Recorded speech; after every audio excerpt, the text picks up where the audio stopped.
Elle s'est mariée le matin, mais à la tombée de la nuit, elle était morte. Ce qui s'est passé ensuite va vous hanter. Il était une fois, dans une ville où richesse, pouvoir et autorité faisaient peur, une jeune femme nommée Anita. Elle avait grandi pleine d'espoir, d'amour et de rêves pour l'avenir. Ses parents, Mama Ifioma et Monsieur Namdi, ainsi que son petit frère Shidi, représentaient tout ce qu'elle avait et tout ce qu'elle aimait. Quand Emmanuel Okafor, héritier d'une des familles les plus riches de la région, lui a demandé sa main, son cœur a tremblé. Les tambours de la célébration résonnaient encore faiblement au loin quand Anita s'est assise devant le miroir dans la grande chambre du manoir Okafor.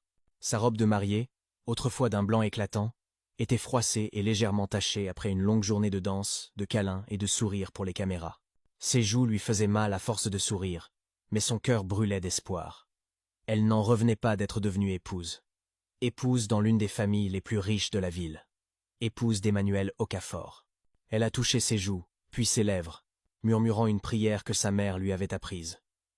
Que ce mariage apporte paix, enfants et joie. Que je sois une bénédiction pour sa famille comme je l'ai été pour la mienne. Mais derrière cette prière, son estomac se nouait.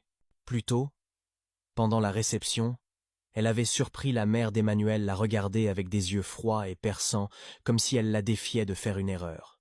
Même son mari avait été étrangement silencieux.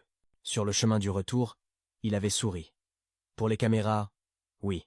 Il tenait sa main devant les invités, mais une fois les portes fermées, il semblait distant, ses yeux vitreux, son sourire forcé. « Amy » murmura-t-elle doucement en se levant du miroir et en se tournant vers lui.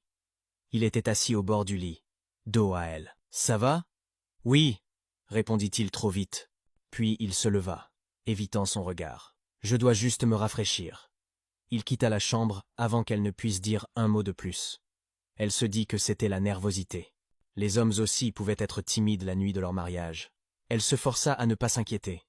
Puis elle entendit des murmures en bas. Elle se leva près de la fenêtre, et écartant les lourds rideaux, elle vit quelque chose qui lui coupa le souffle. Dans la cour, sous la lumière de la lune, 3 hommes en longues robes blanches étaient réunis en cercle. L'un d'eux, pensa-t-elle, était son beau-père. Un autre ressemblait au prêtre de la famille qu'elle avait vu plus tôt lors du mariage traditionnel. Ils chantaient quelque chose qu'elle ne pouvait entendre, au centre de leur cercle, autour d'un pot en terre d'où s'échappait de la fumée au parfum étrange. Anita recula rapidement, le cœur battant.